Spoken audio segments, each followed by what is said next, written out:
ವೀಕ್ಷಕರೇ, ಈಗ ನಮ್ಮ ಅಭಿಯಾನದ ಸ್ಟೋರಿಗೆ ಬರೋಣ. ಕಳೆದ ಕೆಲವು ವರ್ಷಗಳಿಂದ ಕಾಡಾನೆಗಳ ಹಾವಳಿ ರಾಜ್ಯದ ಹಲವು ಪ್ರದೇಶಗಳಲ್ಲಿ ಜನರ ನಿದ್ದೆಗೆಡಿಸಿದೆ. ಹಗಲು ರಾತ್ರಿ ಎನ್ನದೇ ಗಜಪಡೆ ದಾಳಿಗೆ ಜನರು ಬಲಿಯಾಗ್ತಾ ಇದ್ದಾರೆ. ಈಗ ಕಾಡಾನೆಗಳ ಕಾಟಕ್ಕೆ ಕಡಿವಾಣ ಹಾಕುವುದಕ್ಕೆ ಅರಣ್ಯ ಇಲಾಖೆ ಎಐ ತಂತ್ರಜ್ಞಾನದ ಮೊರೆ ಹೋಗಿದೆ. ಮಾನವನ ಮೆದುಳಿನಲ್ಲಿ ಇರುವಷ್ಟೇ ನರಕೋಶಗಳನ್ನ ಆನೆ ಕೂಡ ಹೊಂದಿದ್ದು ಅತ್ಯಂತ ಬುದ್ಧಿವಂತ ಪ್ರಾಣಿಗಳಲ್ಲಿ ಒಂದಾಗಿದೆ ಈ ಆನೆ. ಆನೆ ಮತ್ತು ಮನುಷ್ಯ ಸಂಘರ್ಷಕ್ಕೆ ಬ್ರೇಕ್ ಹಾಕುವುದಕ್ಕೆ ಎಐ ತಂತ್ರಜ್ಞಾನದ ಪರಿಚಯ ಆಗಿದ್ದು ಇದೇ ಇವತ್ತಿನ ನಿಮ್ಮ ಧ್ವನಿಯ ಕವರ್ ಸ್ಟೋರಿ. ಈ ವರದಿ ನೋಡಿ, ಆಮೇಲೆ ನೀವು ಮಾತಾಡೋಣ. ಆನೆ ಸಿಕ್ಕಾಪಟ್ಟೆ ಬುದ್ಧಿವಂತ ಪ್ರಾಣಿ. ಇದಕ್ಕೆ ಮುಂದೆ ಯಾವ ಟೆಕ್ನಾಲಜಿ ಕೂಡ ವರ್ಕೌಟ್ ಆಗ್ತಾ ಇಲ್ಲ. ಹೀಗಾಗಿ ಕಡೆಗೂ ಎಐ ಟೆಕ್ನಾಲಜಿ ಮೊರೆಗೆ ಅರಣ್ಯ ಇಲಾಖೆ ಹೋಗಿರುವಂತದ್ದು.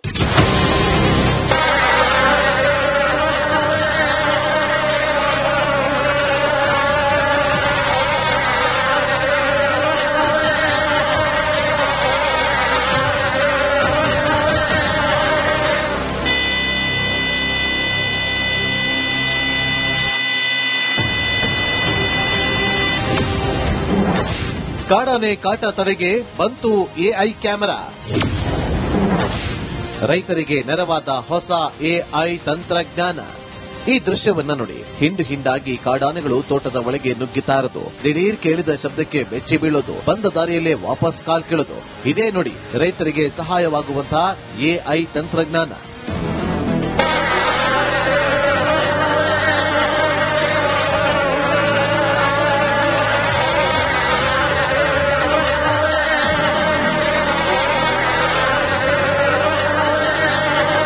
ಹೌದು, ಆನೆ ಮತ್ತು ಮನುಷ್ಯರ ನಡುವಿನ ಸಂಬಂಧ ಅತ್ಯಂತ ಹಳೆಯದ್ದು. ಇತ್ತೀಚಿನ ವರ್ಷಗಳಲ್ಲಿ ಆನೆ ಮತ್ತು ಮನುಷ್ಯರ ನಡುವೆ ಸಂಘರ್ಷ ತೀವ್ರಗೊಂಡಿದೆ. ಕಾಡಾನೆಗಳ ದಾಳಿಗೆ ಮನುಷ್ಯರು ಬಲಿಯಾಗ್ತಿದ್ದಾರೆ. ಅರಣ್ಯ ಪ್ರದೇಶ ನಾಶವಾಗ್ತಾ ಇದ್ದು ಆನೆಗಳು ನಾಡಿಗೆ ಲಗ್ಗೆ ಇಡ್ತವೆ. ಇದರಿಂದ ಕಾಲ್ತುಳಿತ ಪ್ರಕರಣಗಳು ಅಧಿಕಗೊಂಡಿದೆ. ಕೃಷಿ ಮಾಡಲು ಅನ್ನದಾತರು ಭಯ ಪಡುವ ಪರಿಸ್ಥಿತಿಗೆ ತಲುಪಿದ್ದಾರೆ.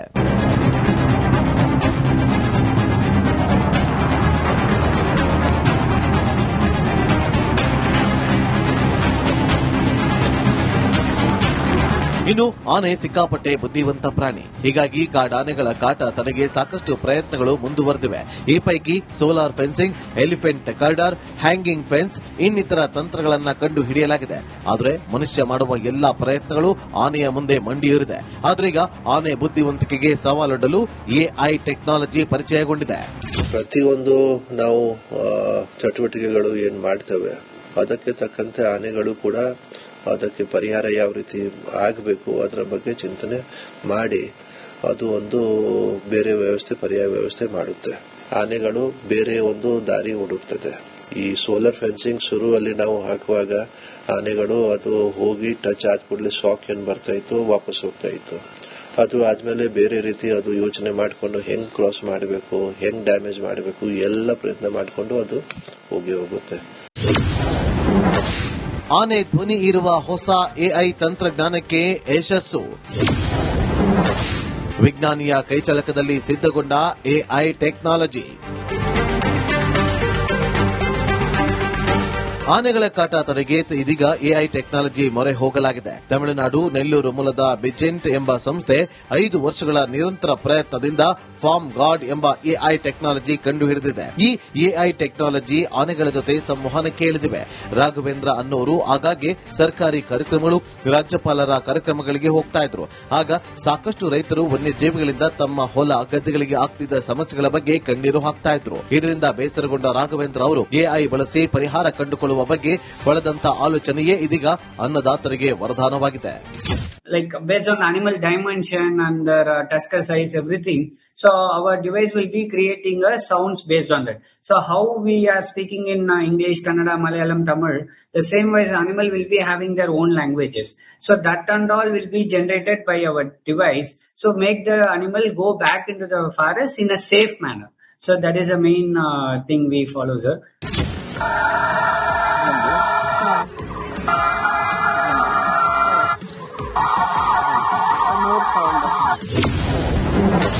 ಮಿಷನ್ ಲರ್ನ್ಡ್ ಅಲ್ಗಾರಿದಮ್ನಿಂದ ಈ ಡಿವೈಸ್ ವರ್ಕ್ ಆಗುತ್ತೆ. ಯಾವ ಪಕ್ಷಿ ಪ್ರಾಣಿ ಬಂದಿದೆ ಅಂತ ತಿಳಿದು ಅದಕ್ಕೆ ತಕ್ಕ ಹಾಗೆ ಸೌಂಡ್ ಜನರೇಟ್ ಮಾಡುತ್ತೆ. ಈ ಡಿವೈಸ್ ನಿಂದ ಯಾವುದೇ ಪ್ರಾಣಿಗಳಿಗೆ ಹಾನಿ ಉಂಟಾಗಲ್ಲ.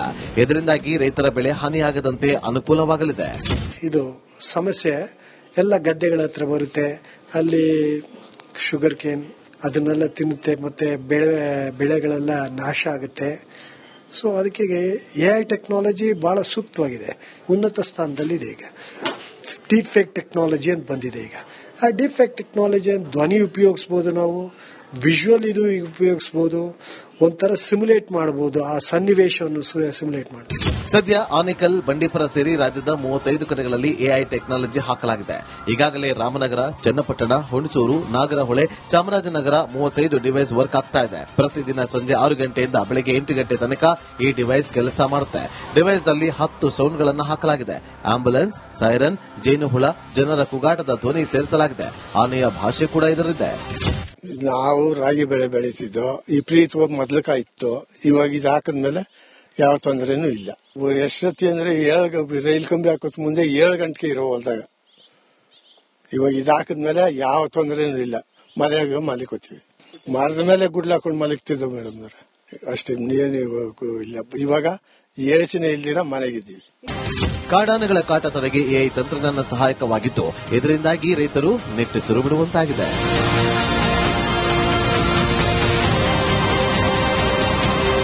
ಆನೇಕಲ್ಲು, ಮಡಿಕೇರಿ, ಬಂಡೀಪುರ ಸೇರಿ ಒಟ್ಟು 35 ಕಡೆಗಳಲ್ಲಿ ಎಐ ಟೆಕ್ನಾಲಜಿಯನ್ನ ಅರಣ್ಯ ಇಲಾಖೆ ಪರಿಚಯಿಸಿದೆ. ಸದ್ಯಕ್ಕಂತೂ ಕಳೆದ 4-5 ತಿಂಗಳಿನಿಂದ ಆನೆ ರೈತರ ಹೊಲಗಳಿಗೆ ಹೋಗುವಂತದ್ದು ಕಮ್ಮಿಯಾಗಿದೆ. ಹೀಗಾಗಿ ಎಐ ಟೆಕ್ನಾಲಜಿ ಒಂದ್ ರೀತಿಯ ಸಕ್ಸಸ್ಫುಲ್ ಇಂಪ್ಯಾಕ್ಟ್ ಅನ್ನ ಮಾಡಿದೆ. ಮುಂದಿನ ದಿನಗಳಲ್ಲಿ ರಾಜ್ಯದ ಬೇರೆ ಬೇರೆ ಭಾಗಗಳಲ್ಲಿ ಎಐ ಟೆಕ್ನಾಲಜಿಯನ್ನ ಪರಿಚಯಿಸುವುದಕ್ಕೆ ಅರಣ್ಯ ಇಲಾಖೆ ಸಜ್ಜಾಗಿದೆ. ಕ್ಯಾಮರಾ ಪರ್ಸನ್ ಮಂಜುನಾಥ್ ಜೊತೆ ದೀಪ್ತಿ ತೊಳ್ಪಡಿ, ರಿಪಬ್ಲಿಕ್ ಕನ್ನಡ, ಬೆಂಗಳೂರು.